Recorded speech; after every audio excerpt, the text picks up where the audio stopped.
people who are going to be tuning in maybe haven't heard of any of this stuff at all, and we're going to kind of lead them down the path of musing stuff that they, it might be changing, kind of world changing to them in their views of going, gosh, that's how it was for me when I found out. It was like something clicked and it was like, this makes so much more sense. What was that moment like for you when something finally just sort of clicked and you realized this thing that you've heard about ACEs, about childhood trauma, just felt so it encapsulated your experience in some way? Because I feel like people have different approaches to this where again, they hear about ACEs and they get that's not me, that can never possibly be me. There's a lot of sort of ego preservation that happens, and then other people are oh my God, yes, that's totally it.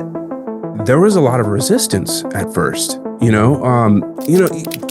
our culture, especially as a man, right? There's that pressure of, in order to be strong and capable, you lift yourself up by your bootstraps, you put one foot in front of the other, and you just, do the best, And so there's that sense of not wanting to give in to being well, there's something wrong with me.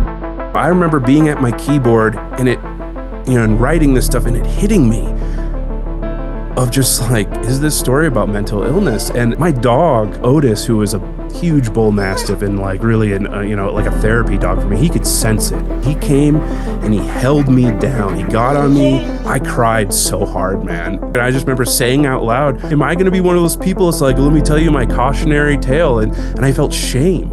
And it took a lot of counseling and exploration, a lot of reading and my own research into that to get over that and go, this isn't really a shameful thing. It's actually, it takes strength to look at it. I've lost other people I deeply loved who I think could have turned some things around in their lives if they realized, hey, some of this isn't your fault. Some of this stuff is so deeply ingrained from the time you were a toddler. Yeah. How could you possibly, there's nothing, you know what I mean?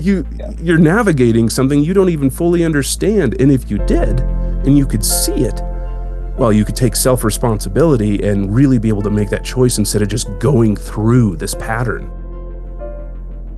I don't know if this is comforting, but I think that your experience is very common with trying to deal with some of this stuff. I don't know that your exact experiences are as common. You know that ACEs are very varied. There are different types of traumas and different types of stressors. But I think, even for me personally, going through a lot of my own therapy and counseling, a lot of that resonates with how I've come to approach sort of my own trauma and some of my own stressors growing up. So I think that this will connect with a lot of people in a lot of ways.